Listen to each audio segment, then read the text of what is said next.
My dear fellow countrymen, today I am speaking to you on behalf of the People's Voice Society on a subject which I am sure you will find it useful for our future generation. Our country is now 75 years old and we are in the midst of celebrating Amrit Mahotsav. The agenda for next 25 years has been set for becoming a developed country.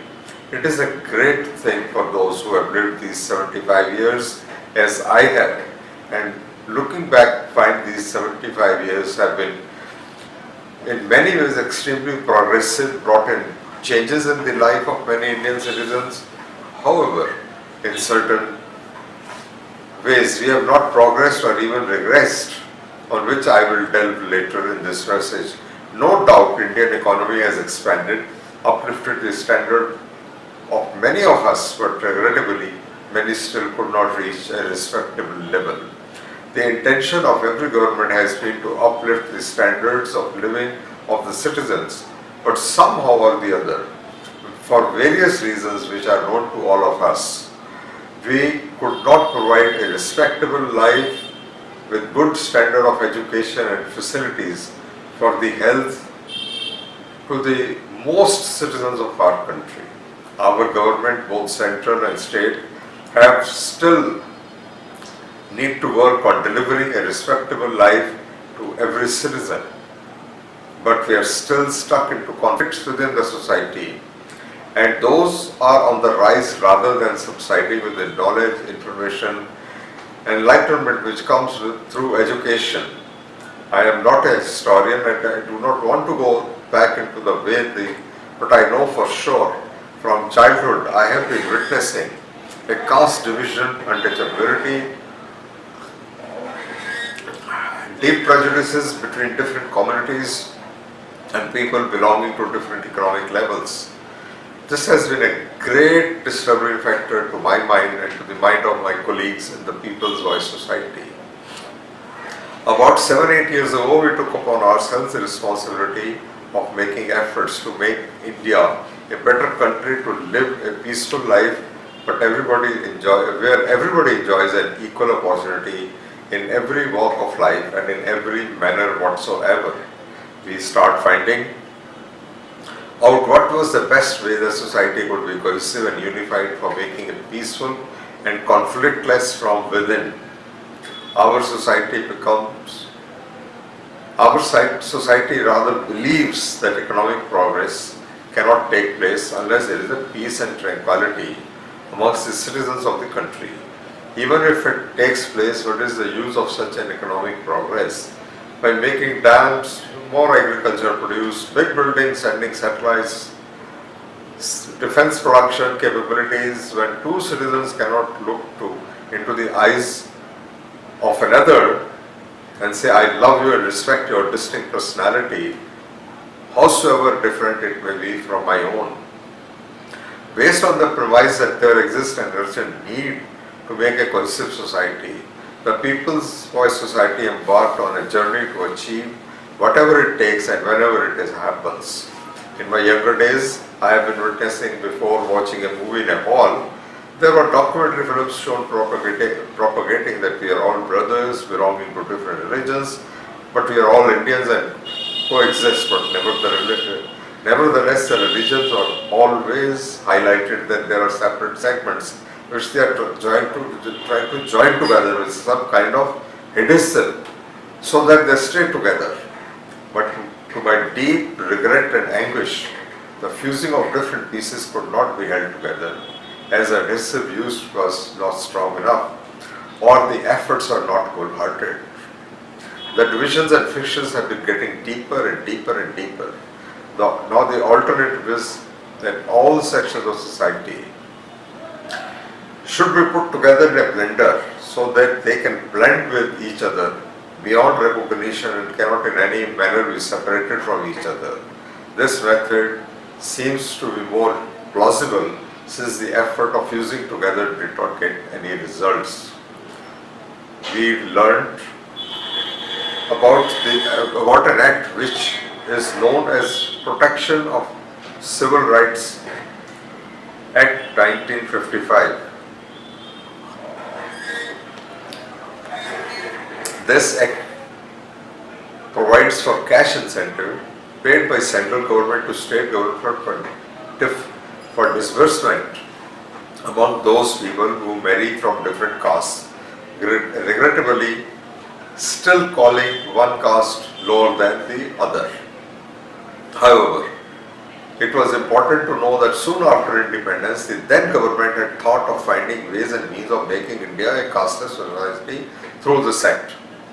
To our surprise, through various RTIs, we gathered the information some states are paying as little as 10,000 rupees for one marriage, going to the highest of 50,000 per marriage in some of the states. The entire fund was jointly coming from the state and the central government. Finding the incentives are too meager, we started making representations for increasing the incentive. Slowly and gradually we saw the increase in amounts dispersed by the various governments, and the number of claimants also grew along with. Finally, about 3 years ago, central government announced a scheme making 2.50 lakhs, that is 2,50,000 per marriage, by filling the gap between states reimbursement and topping it up with a balance to make it pan-India universe at 2.5 lakhs.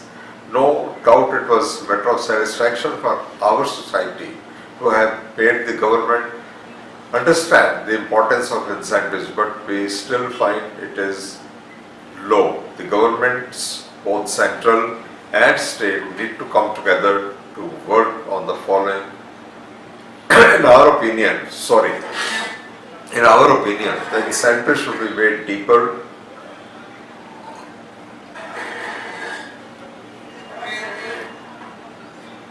very attractive and unrefusable.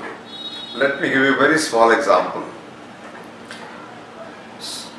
such as incentive like tax rebate, income tax rebate, free education for the children to a certain level, for example 12th standard or 10th standard, coming out children born out of such marriages.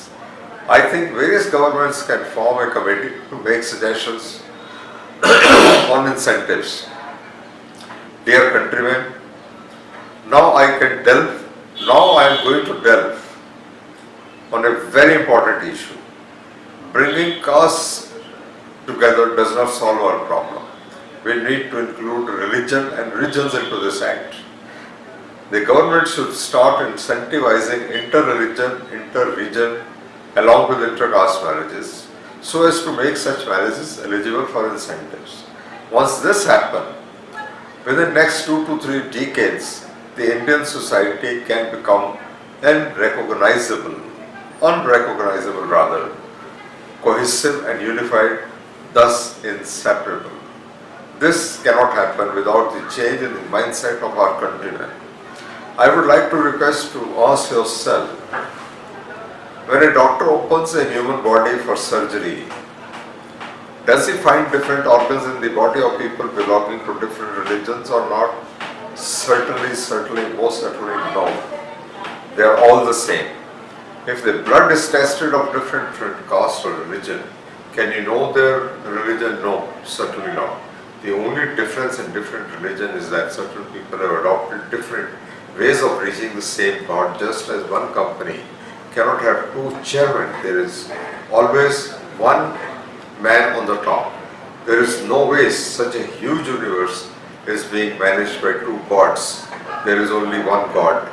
We must deeply think about it. Is there a possibility there are 2 or 3 gods taking care of different people belonging to different religion? Can you imagine that sun will rise at 6 a.m. for some people and at 7 a.m. for some other people? Maybe in different time zones, but not in one time zone. The sun will rise at one time. So there is ample evidence that there is only one God. We, the humans, have divided ourselves into different castes, different religions, and different sections.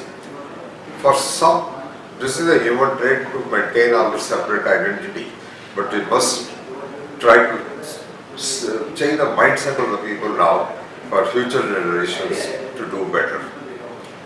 If we can recognize our differences are superficial, from inside we are all the same, slowly but surely the mindset will start changing. If India is to progress and if the world has to see peace and tranquility, the differences must dissolve.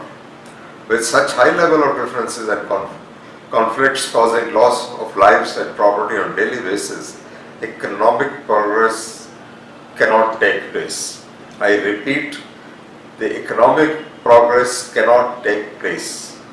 Even if it takes place, what is the use of such economic progress when one citizen cannot look into the eyes of another citizen and say that I love you and I care for you and we are together in this life to work as a team for prosperity of everyone. I would urge you, my countrymen, please go out and talk to people around you. Can we live in such a conflict, or we want to have both material and spiritual progress? Live in a peaceful life ourselves and for those who are yet to be born. I think today I have spoken enough as my first recorded message, which I have been given the responsibility by the managing committee of the People's Voice Society in my capacity as its current president. My predecessors have done their bit and now I have to do my bit in the coming months ahead. I will wait for your feedback, how many of you like or dislike. You give this message which will be loaded by one of my colleagues on YouTube so that you can see and hear me and give me your opinion on it. Namaste, Sat Sri Akal, Walaikum Salam, goodbye, Jai Hind.